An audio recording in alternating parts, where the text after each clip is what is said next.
اعوذ باللہ من الشیطان اللعین الرجیم بسم اللہ الرحمن الرحیم الحمد للہ الذی ہدانا لہذا وما كنا لنہتدی لولا ان ہدانا اللہ لقد جاءت رسل ربنا بالحق الصلاة والسلام علی اشرف الانبیاء والمرسلین حبیب الہ العالمین محبوب رب المشرقین جد الامامین السبتین الحسن والحسین ابی القاسم محمد اللہم صلی علی محمد وعلی محمد وعلی آلہ الطیبین الطاہرین المعصومین المظلومین المنتخبین المنتجبین ولعنت اللہ علی اعدائہم اجمعین الى قیام یوم الدین.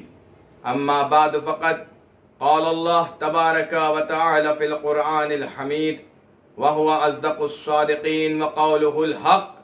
بسم اللہ الرحمن الرحیم. یا ایہا الذین آمنوا کتب علیکم الصیام کما کتب علی الذین من قبلکم لعلکم تتقون. عزیزان محترم معزز سامعین، السلام علیکم. درس معرفت میں ہم نے مختلف موضوعات اور عناوین پہ گفتگو کی اور تعلیمات محمد و آل محمد سے کچھ علم و معرفت حاصل کرنے کی کوشش کی. جہاں پروردگار عالم نے حکم نماز، روزہ، حج، زکوٰۃ، خمس دیا ہے، وہیں پر دعا کا بھی حکم دیا ہے، دعا کی بھی تعلیم دی ہے کہ اے میرے بندو مجھ سے دعا مانگو. دعا قلب انسان کے لیے سکون کی علامت ہے، دل مضطرب کے لیے اطمینان ہے. دعا اعصاب انسانی کی مضبوطی ہے اور دعا فکر کی رہنمائی کی سب سے بڑی صحیح مشعل راہ ہے.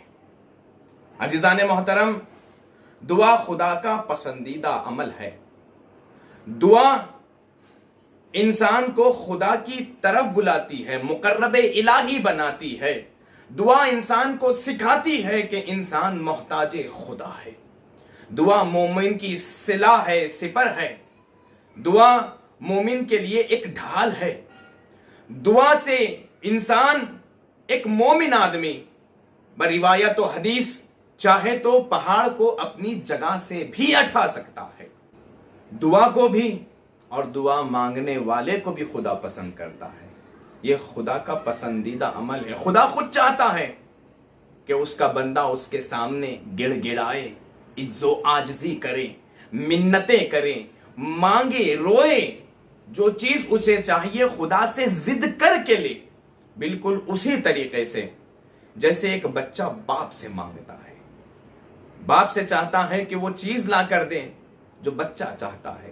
تو اب بچہ جس انداز میں، جس محبت سے، جس یقین سے، جس بھروسے سے، جس توکل سے اپنے باپ سے مانگتا ہے، بالکل یہی انداز ایک بندے کا ہونا چاہیے بارگاہ خداوند عالم میں مانگتے ہوئے. کیونکہ بندہ محتاج ہے، خدا غنی ہے. جیسے سورہ فاطر کی یہ آیت بتاتی ہے، یا ایھا الناس انتم الفقراء الی اللہ واللہ هو الغنی الحمید. کہ اے لوگو تم اللہ کے محتاج ہو، تم اللہ سے مانگا کرو. بغیر توفیق الہی کے، عطائے الہی کے انسان نہ کچھ لے سکتا ہے نہ کچھ اور کر سکتا ہے، کیونکہ غنی مطلق صرف پروردگار ہے. اور یہ آیت ہمیں درس دیتی ہے، ہمیں سکھاتی ہے، ہمیں سمجھاتی ہے کہ دیکھو اے انسانوں، اگر کوئی غنی ہے، غنی مطلق، تو وہ پروردگار ہے. چاہے انسان کسی بھی زمانے کا ہو، کسی بھی دور میں ہو، کتنا ہی امیر ہی کیوں نہ ہو، اس سے فرق نہیں پڑتا، نہ امیری سے، نہ غریبی سے، نہ مال سے، نہ فقر و فاقے سے. بلکہ آیت کلی طور پہ بیان کرتی ہے کہ ہر انسان خدا کا محتاج ہے. ہر انسان محتاج ہے. ہاں، انسان دنیا میں کچھ آسائش کی چیزیں کما سکتا ہے، نعمتوں کو اپنے پاس جمع کر سکتا ہے. بہت سے ایسے لوگ آپ کے سامنے مل جائیں گے جن کے پاس دولت دنیا ہے، بینک بیلنس ہے، پیسہ بھرا ہوا ہے، جو چیز چاہے لے سکتے ہیں، لیکن آپ بھی دیکھتے ہیں اور ہم بھی دیکھتے ہیں، یہ زندگی کا تجربہ ہے، چیزیں تو بہت ہوں گی، آسائش کی بہت سی چیزیں جمع کی ہوں گی، لیکن افسوس وہ خود اسے استعمال نہیں کر سکتے، تصرف میں نہیں لا سکتے، کبھی بیماری کی وجہ سے، کبھی کسی اور وجہ سے، کبھی کسی مجبوری کی وجہ سے۔ اسی لیے کہا اللہ سے مانگو۔ کیوں اللہ سے مانگو؟ اس لیے کہ اللہ جب دیتا ہے تو دیکھ کر دیتا ہے کہ میرے بندے کو کس چیز کی ضرورت ہے، کس چیز کو ابھی دینی چاہیے، کب نہیں دینی چاہیے، خدا بہتر جانتا ہے۔ تو اعزان محترم، ہم جمع تو بہت کچھ کر سکتے ہیں، لیکن استعمال اس وقت تک نہیں کر سکتے جب تک توفیق الہی نہ ہو، جب تک خدا ہمیں صلاحیت نہ دے استعمال کرنے کی۔ عزیزان محترم، ہم جمع تو بہت کچھ کر سکتے ہیں، لیکن شرط ہے کہ استعمال کریں۔ وہ خدا بہتر جانتا ہے کہ انسان کو کون سی چیز کب دینی چاہیے کہ وہ استعمال میں لا سکے۔ جیسے ایک باپ اپنے بچے کو بچپن میں چھری تو نہیں دیتا، کیونکہ صرف اس سے نقصان ہو سکتا ہے، وہ اس کا استعمال نہیں جانتا۔ تو جب ہم نے جانا کہ ہمیں مانگنا ہے، تو اب شرط ہوتی ہے دوسری کہ کس انداز میں مانگنا ہے، کس لہجے میں مانگنا ہے، کس طریقے سے مانگنا ہے، کیونکہ مرحلہ مانگنے کے بعد اجابت کا آتا ہے۔ جب مانگنے کا طریقہ صحیح ہوگا تب آئے گا استجب لکم، میں تمہاری دعاؤں کو قبول کروں گا۔ قبول کرنے کی شرط ہے مانگنا، اور مانگنے کا طریقہ جس کا جتنا بہتر ہوگا اس کی دعا اتنی جلدی قبول ہوگی، اس کی دعا اتنی جلدی قبول ہوگی۔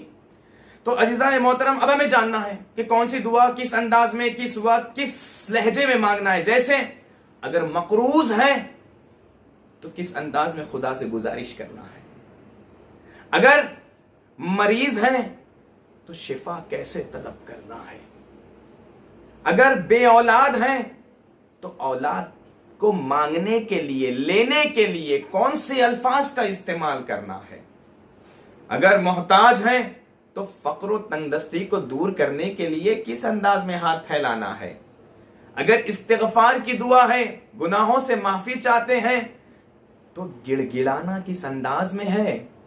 ہر طریقے کا ہمیں جاننا ضروری ہے۔ ایسا نہیں ہے کہ ایک ہی انداز میں ہر چیز مانگی جاتی ہے، جو چیز چاہیے اس چیز کے حساب سے انداز بدل جاتا ہے، جو معصوم ہمیں تعلیم دیتے ہیں، جو ہمیں معصوم بتاتے ہیں، کیونکہ ایک عام انسان سمجھ ہی نہیں سکتا کہ بارگاہ رب العزت میں کس انداز میں جانا ہے۔ اور ہماری دعاؤں میں، ہماری زبان میں وہ تاثیر کہاں جو فوراً باب اجابت سے ٹکرا جائے، جو فوراً بارگاہ خدا بند عالم میں چلی جائے ہماری دعا۔ اسی لیے محمد و آل محمد نے ہمیں انداز دعا سکھایا ہے، طریقہ دعا سکھایا ہے۔ کیوں؟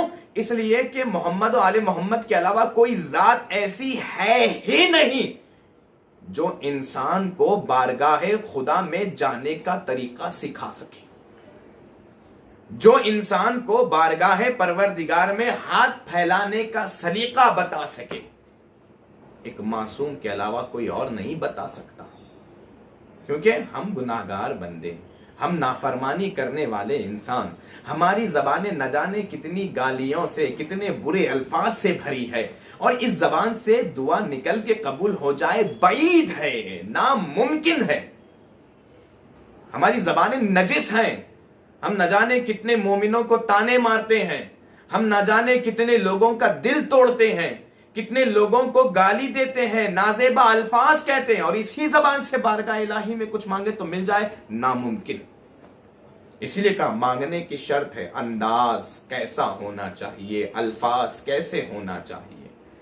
تو بہتر یہی ہے کہ انہی الفاظ میں مانگیں جو الفاظ بزبان معصوم ہمارے پاس آئے ہیں، اسی انداز میں مانگے جو انداز معصومین نے اپنا کر ہمیں بتایا ہے۔ کیوں؟ اس لیے کہ معصوم کے زبان سے نکلے ہوئے الفاظ اور معصوم کا انداز ہی یہ صلاحیت رکھتا ہے، اسی میں یہ اثر ہے کہ خدا کے دروازے پر دستک دے سکے، اور باب اجابت کھل جائے۔ عزیزان محترم معزز سامعین، خود قرآن میں خدا ہمیں دعا کی ترغیب دیتا ہے، یہ سکھاتا ہے کہ مجھ سے مانگو، میں ہوں تمہارا، جیسا کہ قرآن میں خود ارشاد ہے وَإِذَا سَأَلَكَ عِبَادِي عَنِّي فَإِنِّي قَرِيبٌ اجیب دعوت الداع اذا دعان فلیستجیبوا لی۔ کیا کہہ رہا ہے پروردگار کہ جب میرے بندے میرے بارے میں سوال کریں، پوچھیں، تو ان سے کہہ دو کہ میں ان کے پاس ہی تو ہوں، ان کے قریب ہی تو ہوں۔ بس جب ہمارا خدا ہمارے قریب ہے، جب خدا خود قرآن میں کہہ رہا ہے، خدا قرآن میں جب کہتا ہے تو ہر بات سچی ہے، خدا کے وعدے سچے ہیں، یہ یقین ہے، قرآن پہ اعتماد ضروری ہے۔ خدا کہہ رہا ہے میں تمہارے قریب ہوں، اب ہمیں دیکھنے کی ضرورت ہے، اور خدا ان آنکھوں سے نہیں دکھائی دیتا، جیسا کہ مولا علی فرماتے ہیں میں اس وقت تک عبادت نہیں کرتا جب تک خدا کو نہ دیکھ لوں۔ پوچھا گیا مولا کیسے دیکھتے ہیں آپ؟ کہا بصیرت کی نگاہوں سے۔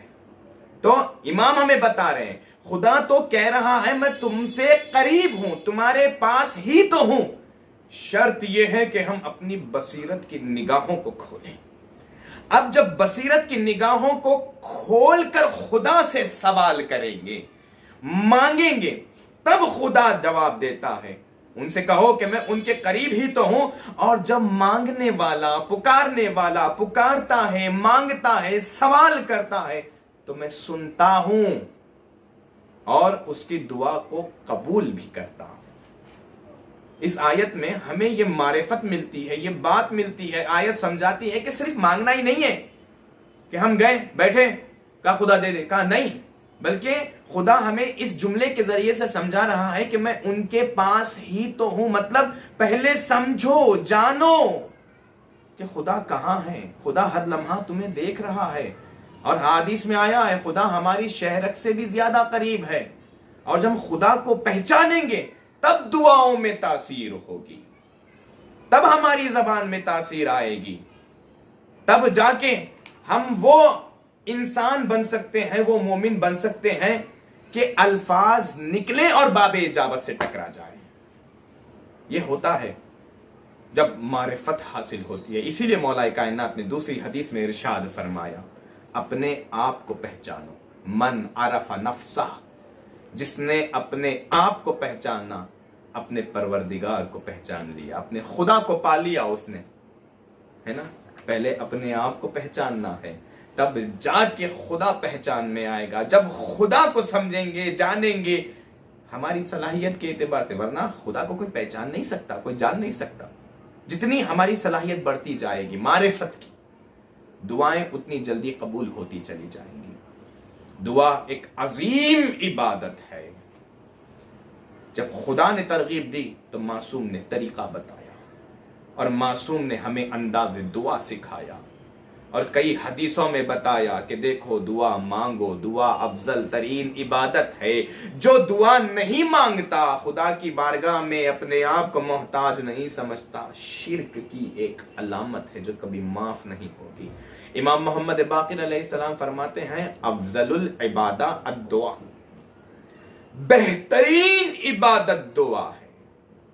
اور یہ ماہ مبارک رمضان بھی ہماری قسمت میں، ہمارے نصیب میں ہے۔ ہم اس مہینے میں سانس لے رہے ہیں کہ جس مہینے کے لیے رسول نے فرمایا اس میں دعائیں مقبول ہیں۔ اللہ اکبر۔ یہاں پر روزے دار کی زبان سے الفاظ نکلتے ہیں، وہاں باب اجابت سے ٹکراتے ہیں۔ خدا قبول کرتا ہے کیونکہ محمد مصطفیٰ نے ضمانت دی ہے، مقبولہ، دعائیں مقبول ہیں، بس شرط ہے مانگنے کا انداز اپنائیں، طریقہ دعا اپنائیں۔ آئیے ہم سب مل کے دعا کرتے ہیں، خدا تو سچا، تیرا نبی سچا، تیرے قرآن کے وعدے سچے، اور صادق و امین رسول نے فرمایا ہے کہ اس مہینے میں دعائیں مقبول ہیں۔ تو ہم دعا کر رہے ہیں پروردگار کہ ہمارے پچھلے تمام گناہوں کو معاف فرما، آئندہ گناہوں سے بچنے کی توفیق عطا فرما، علم دین حاصل کرنے کی، معرفت حاصل کرنے کی توفیق عطا فرما، اور اس علم پہ عمل کرنے کی توفیق عطا فرما. اور دعاؤں میں اہم دعا یہ ہے کہ خدا ہم مومن و مومنات کو اس قابل بنا کہ ہم لشکر امام زمانہ میں شمار ہو جائیں. صرف شمار نہ ہو بلکہ دعا یہ کرنا ہے کہ جب شمار ہو جائیں تو ہمیں اس لشکر میں ثابت قدم رکھ، اور ہماری اس قوم کی عورتوں کو، ماں بہنوں کو کنیزی فاطمہ میں شمار